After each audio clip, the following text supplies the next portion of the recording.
नमस्ते जी। द्वितीय श्रव्य कणिका उत्कृष्ट शंका समाधान।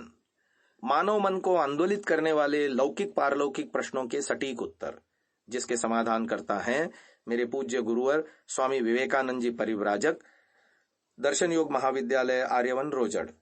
इसका संपादन किया है डॉक्टर राधा वल्लभ चौधरी MBBS जबलपुर।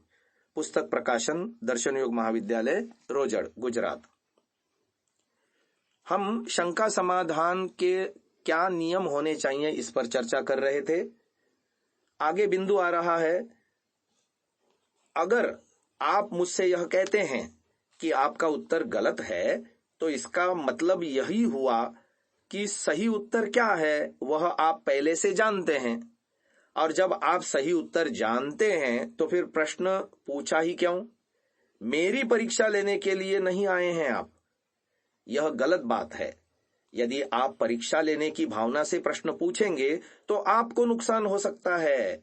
इसीलिए परीक्षा लेने के उद्देश्य से कोई प्रश्न न पूछे, अपनी समस्या को सुलझाने के लिए पूछें, और इसी भावना से मैं आपको प्रश्न का उत्तर देने का प्रयास करूंगा। आगे बिंदु आ रहा है, उत्तर समझ में आया तो बहुत अच्छा, नहीं आया तो चिंतन करें, विचार करें। जो लोग कुछ स्वाध्याय करते हैं, शास्त्रों को पढ़ते हैं, अध्ययन करते हैं, कुछ पृष्ठभूमि बनी हुई है, उनको हमारी बात जल्दी समझ में आएगी।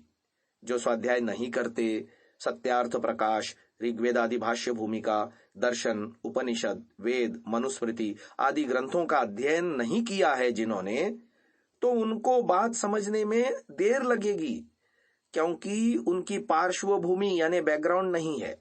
अगर आपने पहले से कुछ स्वाध्याय किया है, आपका कुछ पूर्व चिंतन है, तो हो सकता है कि बात आज ही आपको समझ में आ जाए। अगर स्वाध्याय कम है तो हो सकता है कि आज समझ में नहीं भी आए। अगला बिंदु दे रहे हैं, आज आप उस बात को सुने, उस पर विचार करें, लेकिन फिर भी समझ में नहीं आए तो हो सकता है कि 1 हफ्ते में समझ में आ जाए। समझने में अधिक समय भी लग सकता है, 2 सप्ताह, पखवाड़ा, मास, 2 मास, 6 मास भी लग सकते हैं। कोई बात ज्यादा कठिन होती है कि वो 6 महीने में भी समझ में नहीं आती। ऐसी कठिन बातें भी होती हैं जिनको समझने में कई वर्षों लग जाते हैं। कुछ बातें दिमाग में अनेकों वर्षों के बाद आकर के अपना स्थान बना लेती हैं। अगला बिंदु आ रहा है, बात समझ में ही नहीं आई तो कोई चिंता की बात नहीं है, झगड़ा नहीं करना है। यह नहीं कहना कि आपका उत्तर गलत है, यह कहना ठीक है कि आपने उत्तर दिया मगर वो हमारी समझ में नहीं आया। इस पर हम और सोचेंगे, विचारेंगे, पढ़ेंगे, अध्ययन करेंगे। चिंतन मनन से धीरे धीरे समझ में आएगा। एक उदाहरण दे रहा हूं। प्रश्न है, संसार में व्यक्ति को सम्मान की इच्छा से काम करना चाहिए या अपमान की इच्छा से? प्रायः सभी का उत्तर यही होगा कि सम्मान की इच्छा से करनी चाहिए। यह उत्तर गलत है। सही उत्तर है अपमान की इच्छा, अर्थात आध्यात्मिक व्यक्ति को करनी चाहिए। असल में यह बात आपकी समझ में आज तो नहीं बैठेगी। इसको दिमाग में बिठाने के लिए कई सालों चाहिए, कई साल तपस्या करनी पड़ेगी, तब यह बात समझ में आएगी कि अपमान की इच्छा करनी चाहिए। यह मेरे अपने घर की बात नहीं है, यह महर्षि मनु जी ने अपने मनुस्मृति नामक अमर ग्रंथ में लिखा है। सम्मानात् ब्राह्मणो नित्यम उद्विजेत विषादिव अमृतस्यैव चाकांक्षेद अवमानस्य सर्वदा। ब्राह्मण यानी योगाभ्यासी सम्मान से ऐसे डरता रहे जैसे व्यक्ति विष से डरता है, जैसे जहर से डर लगता है। ऐसे ही व्यक्ति को सम्मान से डरना चाहिए। अपमान की इच्छा ऐसे करनी चाहिए जैसे व्यक्ति अमृत की चाहना करता है। यह बात समझने में बड़ी कठिन है। अगला बिंदु है, ऐसे ही और भी बहुत सी बातें होंगी जो आपको आज समझ में न आए, तो इसमें चिंता की कोई बात नहीं है। वो बातें सच्ची हैं, प्रामाणिक हैं, धीरे धीरे समझ में आएंगी।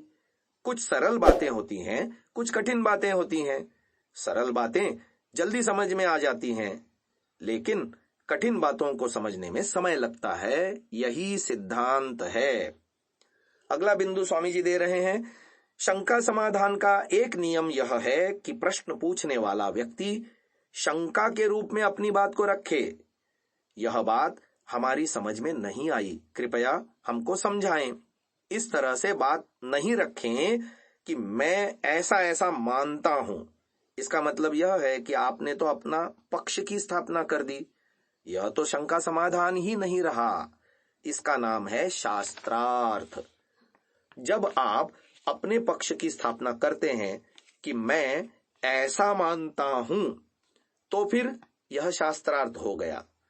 आप ऐसा मानते हो और मैं ऐसा मानता हूं, तो फिर दोनों के विचारों में टक्कर है।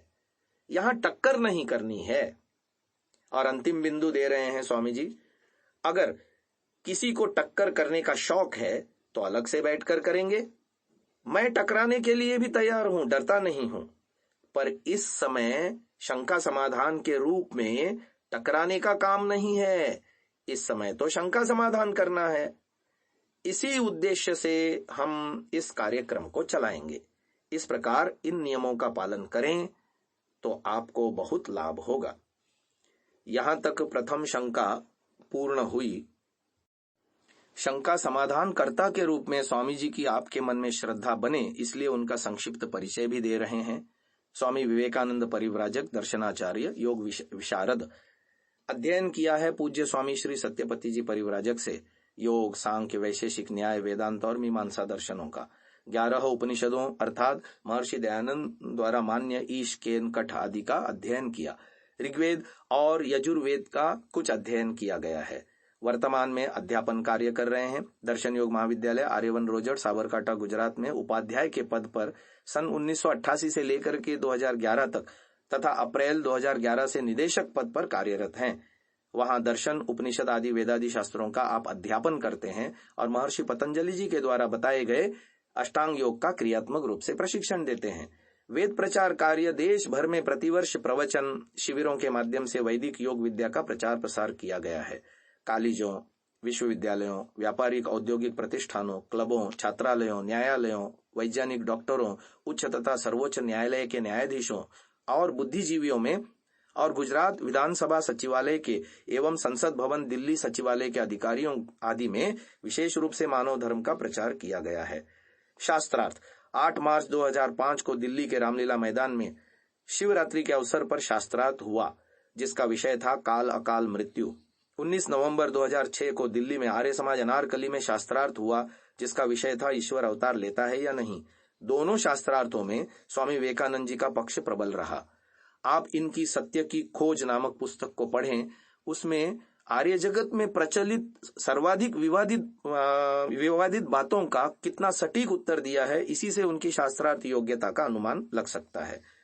शंका समाधान का मुख्य कार्य स्वामी जी का रहा है। अक्टूबर 2006 में अंतर्राष्ट्रीय आर्य महासम्मेलन दिल्ली में एक अलग विशेष मंच पर 3 दिनों में लगभग 8 घंटे तक विशेष कार्यक्रम में देश विदेश के श्रोताओं ने सैकड़ों प्रकार के आध्यात्मिक दार्शनिक प्रश्नों का समाधान प्राप्त किया।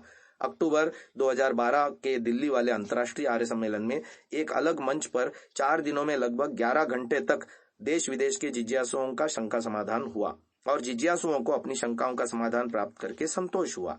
स्वामी जी आध्यात्मिक शंका समाधान के विशेषज्ञ हैं। बाल्यकाल से ही दैनिक यज्ञ, संध्या, स्वाध्याय, सत्संग, आर्य समाजों में जाना, विद्वानों की सेवा करना, प्रातः यज्ञ के बिना नाश्ता नहीं, सायं संध्या के बिना भोजन नहीं, ऐसा नियम घर पर था। बाल्यकाल से ही वेद पाठ प्रतियोगिता, गीत प्रतियोगिता, भाषण प्रतियोगिता में भाग लेना, लगभग सर्वत्र प्रथम, द्वितीय आदि पुरस्कार प्राप्त करना। घर में रहते हुए नागरी स्कूली शिक्षा होते हुए भी लगभग गुरुकुलीय दिनचर्या बाल्यकाल से रही, जैसे प्रातः 5 बजे जागरण, रात्रि 10 बजे शयन आदि। लगभग 10 वर्ष की आयु से लेकर 18-19 वर्ष की आयु तक लगातार 101 बार संपूर्ण यजुर्वेद के मंत्रों से यज्ञ किया गया। 3-4 बार चारों वेदों का संपूर्ण मंत्र पाठ किया गया है। इस प्रकार संस्कारी परिवार में उत्पन्न हुए स्वामी विवेकानंद जी परिव्राजक के परिवार में 7 व्यक्तियों में गृह त्याग किया है, जिनमें से 4 सन्यासी बने और 3 वानप्रस्थी।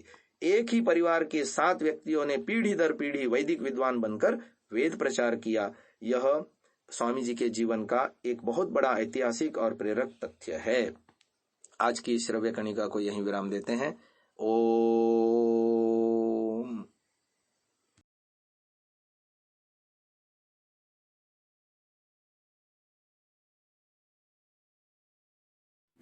डाउनलोड सांसा ऐप, आरवीरदल ऐप, विजिट sansa.org, rvirdal.in।